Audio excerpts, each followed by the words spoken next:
Thank you for staying with us. This morning, we'll be talking about something interesting. As youth, we are young people, and we will be focusing on the youth in Nigeria and challenges facing the youth, challenges bedeviling the Nigerian youth. The Commonwealth marked the International Youth Day officially on the 12th of August. But this morning, we'll be looking at the youth, challenges bedeviling Nigerian youth, unemployment, underemployment, entrepreneurship, and the SDGs. That's basically what we'll be talking about this morning. So it's all about the youth on the show this morning. And joining us on this conversation, we have two eminent personalities right here with us in the studio. We have Mr. Kinbode, Olakolupo Oluwasegun, Chairman, National Youth Council of Nigeria, Osun State chapter. Good morning, Mr. Oluwasegun. Thank you for joining us. Good morning, Mr. Emeka, and for the rest of the youths across the globe, I say Happy International Youth Day 2025. Absolutely. And also joining us on the program, we have Mrs. Ifedayo Ojo, who's Chief Operational Officer for Dyce Parties International. Thank you, Mrs. Ojo, for joining us on the program this morning. Thank you for having me. Absolutely. Yeah. First of all, I'd like to start with you, Mr. Oluwasegun. Tell us a little about your organization and what you do and how it affects this International Youth Day commemoration. Okay. Thank you for this opportunity. National Youth Council of Nigeria, NYCN, was created in 1964 and became an organization recognized by government, established by an act of parliament in 1990. National Youth Council of Nigeria is saddled with the responsibility of coordinating the affairs of the youth across the federation. We are domiciled in 36 states of the federation, including FCT, and we cut across the 774 local governments. In Osun State, I am the chairman. I was elected February 2nd, and the major duty of our youth council is to represent the youth. We are the mouthpiece of the youth. We are an intermediary between the youth and the government. And we are also under the supervision of Ministry of Youth Affairs in all the states. Some use Ministry of Youth and Sport Development, some use Ministry of Youth Development, but the Ministry of Youth in all the states, they are the ones supervising the activities of the council. And Youth Council across the federation is not an orphan. We have a father, and the government is our father, and they should be responsible and take good care of us so that we can also represent the entire youth of the nation very well. So holistically, Youth Council is the apex and the umbrella body coordinating the affairs of the youth, is a mouthpiece of the youth, and is an intermediary between the youth and the government. All right, let's talk about your organization now, the National Youth Council of Nigeria, talking about the youth aspect of it. So far, I mean, you've been elected now for some months now. What would you say as the current, we know of the challenges of unemployment, underemployment, and all of that. What are the challenges that you think Nigerian youths are facing now, at present? Well, as I was coming, I was just thinking about it, and I would say one of the challenges we are facing is a problem of peer pressure. Particularly with some of our youth who are engaged in cybercrime, and they make quick money, and they become an oppressor to the other hardworking youth. So this is one of the problems that we as an organization we are looking at, to make sure that at least if we cannot curb it, we might not be able to end criminality at zero level, but we can at least reduce it to the barest minimum. So the problem of cybercrime, so that the youth no longer get access to what we help make them get rich quick. At least this will reduce the peer pressure. It's one of the major challenges, apart from the general challenges like unemployment, lack access to funding. For example, we did a town hall meeting across all the senatorial districts, sometimes in May, and we discovered that there's a program that the federal government started called Super, and which is to train youth in vocational skills through that program, we were able to discover that in all the federal constituency, there is no vocational skill. The only vocational center available in Osun State is in Osogbo. So you want to get a skill to be trained by the federal government. From Ila, you have to travel to Osogbo. From Ilesha, you have to travel to Osogbo. From Iwo, does it make sense? So with that program, we were able to raise the communique, and we stated clearly that all our federal representatives should make sure that in each of the federal constituency, there should be vocational skill centers, and that we are working towards it. So apart from those challenges, peer pressure is one of the major challenges of our youth in this century, particularly in the area of financing. Like people having more money than you, they want to oppress you. And they said the people they are using, it doesn't mean that they are hardworking, but there are ways, several ways that we know about that they are making the money, but the world wouldn't want to know. All right. Let me come to you, Mrs. Ifedayo, because I believe you are in the skills, area. One of the challenges facing the Nigerian youth is poor access to quality education and skills training. He just talked about, skills in Osun State and the challenges. What are you doing? What part are you playing to bridge this gap as far as, skills training is concerned? Okay, thank you very much. Concerning that, Dyce Parties International is an event company, and we have the opportunity to employ people to work for us, because actually it takes a village to set up an event. So per event, we can work with at least 20 to 30 people per event, and they get paid on that event. So when we have events, we get people to work and we pay them. But basically, what I would say is the background is very poor when it comes to education. I think we are laid back in the country. We are supposed to have improved in such a way that people don't spend their 4 years doing theoretical stuffs.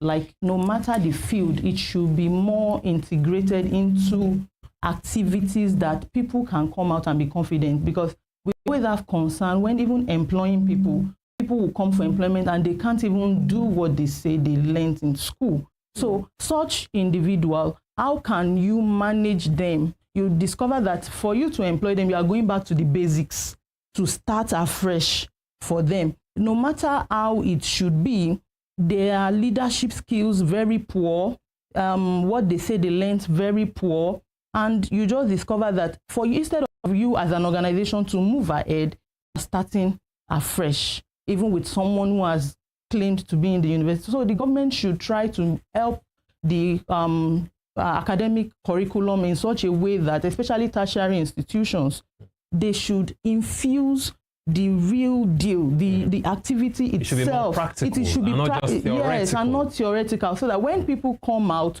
they can stand on their feet. And if they are going to be employed by somebody, they can be so dependable. They won't be micromanaged in any way, because they have what it takes to deliver. All right. Just before we move on, I just wanted us to, reflect a little bit, and I'll also be directing that to the chairman of the National Youth Council of Nigeria Osun State chapter. Ideally, who should we call a youth? Okay. How do you classify? We have different classifications: the UN, the Commonwealth, and your organization. Who do you classify as being a youth? Who qualifies to be called a youth? All right. The UN age range is within 16 to 29. But according to the National Youth Policy of Nigeria, 18 to 35. And that is what we also work with, because, like I said, we are under the supervision of the Ministry of Youth Affairs, both at the federal and the state. So we work hand in hand. So we can't do what the ministry is not doing. So the National Youth Policy 2023 has reviewed. The age is within 18 to 35. So, and that is what we are also working on. And that is why when they come to us to conduct our election, people who are above 35 couldn't contest. Don't contest? Yeah. Oh, really? Yeah. But some others and there are ways the council verify. We don't even use NIN. We use either your driver's license or valid ID card, voter's card, international passport. Okay, I just wanted to clarify that because some people designate youth as 18 to 45. No, 35. Yours is 35. Yes. Okay, I just wanted to Not us. 18 to 35? National Youth Policy is 18 to 35. National Youth Council of Nigeria, being the apex, they are following the National Youth Policy, 18 to 35. All right, so how does this work now? A commissioner for youth and sports in Osun State some years back was around 40, I think. Okay. It wasn't within that age range you talked about. Thank you. So, how laid back have you been in fighting for things like this? There are ways to present issues and it will not look as if you are fighting. Mm. So what we are doing is we want to show who we are. Mm. We want to get the mandate. Can we manage the mandate? It has started happening. Oyo State Commissioner is less than 30. Mm. Ondo State Commissioner is less than 40. Lagos State Commissioner is less than 40. But in Osun, we have a commissioner doing fantastically well, able and reliable, committed to his duties, but notwithstanding, we still don't want to be marginalized. And that is one of the policies we want to raise going into election 2025, 2026. Mm. That, sir, Your Excellencies, whatever party that is going to emerge, by the grace of God, you must be able to give us commissioner that is less than 40. And the only organization that I think can do that is us, which is the apex and the umbrella body, the mouthpiece. And from our current activities, I have been saying it, even in the presence of the commissioner, while I was having my handing over, I said, by the grace of God, the next commissioner will be less than 40. And people were like, is this one not trying? I said, no, I'm not talking about somebody trying or somebody not trying. We can put Donald Trump become a president at the age of 70 plus, and Tinubu become a president at the age of 70 plus. It doesn't mean they are not doing fine, but we shouldn't be marginalized. Mm-hmm. When we are talking, there's a way we will talk, youth to youth. Mm-hmm. They will say man to man, woman to woman talk. So youth to youth, there's a way we will talk. If I have somebody who is of 50 as a commissioner, the way I will relate with him will be like my daddy. But somebody of my age, as a chairman, we can be able to work side by side and discuss meaningfully. So we are working on it. And by the grace of God, we are going to draft a communique. Mm. All the parties give us a commissioner that will be less than 40, or else we will not scatter ground. All right. I want to ask this. We've been talking about the International Youth Day. We've been talking about youth. We've been talking about NYCN. Do you think that compared with other countries, more advanced countries, not third world countries like ours, Nigeria, do you think that Nigeria has an enabling environment, for youths to thrive, for youths to, grow? Are there opportunities the youths can actually tap and do well, especially being faced by so much economic downturn? No money, no fund to start businesses. I mean, you cannot get a job. They tell you to learn a skill. How then do you further your skills? It's by starting a business or using the skills for something. So how do you go about it, Mrs. Ojo? Okay. So for me, I think the youth are supposed to experience what we call background. It still boils down to the background for me. I think the youths are suffering a lot, because when you go out there in a day, virtually the people you see trying to go about daily activities are the youth.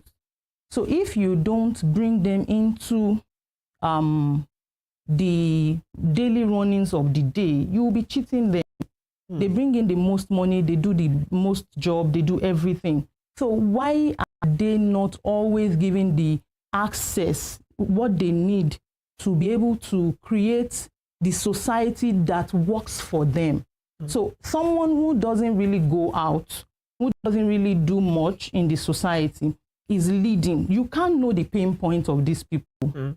You need to allow them be fully involved. And it starts from the background, even from the home. You see situations whereby some homes, even the parents don't give access to these children to express themselves. And when they go out, they can't even express themselves. They can't say what exactly we are going through. Okay, how can we meet in the middle and make this thing work for the society. So even when it comes to, I think, politics and all of that, they should be fully integrated in such a way that they will make a difference. And the youths are very active, you know. He said 18 to 35, but for me, if it's by that, then I shouldn't be a youth. But regardless, so long as we are the ones outside there, let them fully integrate us into telling them the pain points. If we are fully involved, you will know the pain points. You know, going back to the age, I was speaking with my partner shortly before the show started.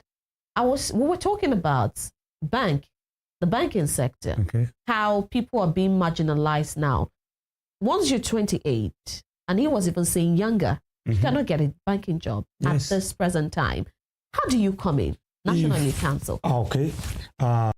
What brought about the 35? Before it was initially 45. When anytime they want to have an international program, maybe youth conference, then Nigeria delegates will see 55, 65, 45. Other countries, advanced countries, you see 18, 20, 23.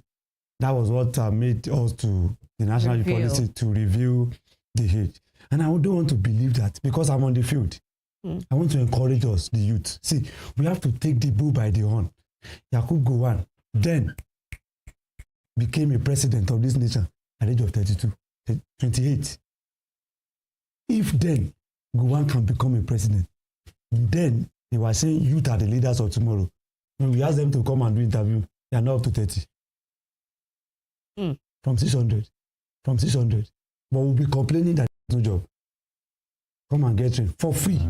These are training camps. These are skills that you cannot get trained for it less than 250,000 naira.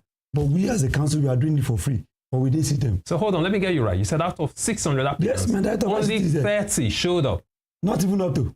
That's less than 5%. Yes, less than 5% I'm showed on the field. up. Yes, I'm on the field. See, they will not hand over your treasure into your hand. You have to fight for it and get it. Yes. Nobody will hand over power to you. Yes. Tinubu will say power is a la carte. You have to fight for it. Absolutely. You know, people, youths have seen a lot from the hands of government and empowerment schemes. You know, where there is beginning to be an apathy towards governance and towards the National Youth Council even, because several things, they found you not to speak up when being faced with underemployment, unemployment, and youth marginalization and all of that. So how do you intend? I mean, you cannot give up, would you? No. How do you intend to bridge that gap now? How do you want to get the youth to have belief in the system again? Some of us believe. Yes, and I say, but many don't. Some people believe. I have seen somebody who get a good paid job in Nigeria, 500K, and he gathered the money. Immediately, he has the mind of traveling out. Immediately, the money for the traveling completed. He resigned. Yes, some people are looking for a job of 200K. It's about our mindset. In Osun State, politically, in governance, we are not marginalized. Our assembly, 80% is less than 40. Even our speaker became the speaker below 40, just celebrated his 40th birthday. And these are the age. The chairman's committee on youth is less than 30 when he won the election. So we need to go in there. Do you know what he contested for? 28 years of age, he contested for House of Rep. All right. And he got the ticket for assembly. If you are not there, you are not there. We youth need to show that we are ready to take the mantle. They can't come and give us at home. You want to say so? You want to react? Yes, I want to react. I think the youths are motivated. I have to tell you the truth. You talked about the training now. Most of them don't even have the money to come for the training. Some of them have not even eaten. They already have it in their head that, this place I'm going to, people will be many. If they just push me, I'm gone. Let me just stay at home. Some of them have not eaten. These things are deeper than we see it. I think we need to really look at it that why is it not working here? Why is it working in some other places? First of all, if these people can have easy access to the basic needs, I think people will be more motivated. There's no access to the basic need. Some of them can't even eat good 3 square meal. not even having extras, though. They can't even take the 3 square meal, and you call them to come out. Though I do not dispute the fact that a lot of youths have been distracted by all these social vices and peer pressure, like you said. But regardless, most of the time, I look at it from I'm in the field, I'm doing business. When they come around, I look at some of them. I first of all give them food before they even start work, because I look at it that, okay, how are they managing? So we have to look at all these things. Some of them are going through a lot. Yep. That's why they couldn't even show up for the training. All right. Yeah. All right. Can I cite an instance? Okay. My director of ICT came from Ibadan. He's a graduate of Ilorin, University of Ilorin. When we want to start this training, some of our caucus in Osun, and every time then I always tell him, you are welcome to Osun. Mindset. What do we train? What have we been training people for? How to make Isa, how to make Dettol, how to make liquid soap. But he was telling me, no, Oga, we have to do more. But these people, this is where their mindset is. Just call us, give us 20,000 naira to go and start out to make liquid soap. Would you not see that as a case of forcing them to learn what they do not want to learn? There are different people and there are capacities. Yes. There are people who want to go into tech. There are people who... So, how do you cannot brush off that aspect as well. There are people who are not learned, and that's what they want to learn. That's what their capacity can go for. So how do you... What I told him, I have a director of education and training. I have a director of employment and job creation. They are in charge. So what I tell them is, what we need to start with is advocacy. Let's get people oriented.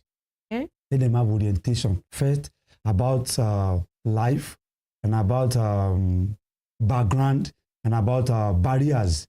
That somebody lives in Lagos and is doing fine does not mean that somebody will be in Osun State and will not do fine.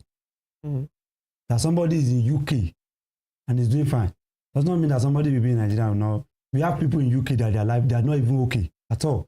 Some of them have been there, they cannot come home. They can't afford the flight ticket. But yes, some of them are doing very, very fine. So what I now encourage them is, for the next 6 months, we're going to run an advocacy program to orientate the youth about happiness in the 21st century. The world has moved away from where it used to be. Like she said, our curriculum needs to be redesigned. Yes. I agree. But if the curriculum is not redesigned, we can also, in our own way, redesign it ourselves. No parent is forcing their children to study a course now in school. It has reduced compared to our days. Just go to school, get me my certificate, I will get you a job. They think they are okay. And majority of them, when they get a civil service job, after they might have served us, they are still coming back to start the business. All of us cannot be in business. All of us cannot be in civil service. But as early as possible, let everybody identify their key areas where they can function their purpose and where they believe that is where God has called them to be. Kabi Selerimon became a king 10 years ago. He has traveled far. He has, like he said, he has enjoyed life. So when he became a king, he started, reorientating the people in his community, started giving them grants to start business. And he feel like, well, I don't think I miss anything. He said, because I believe this is where God wants me to be. He has traveled almost more than 25 countries.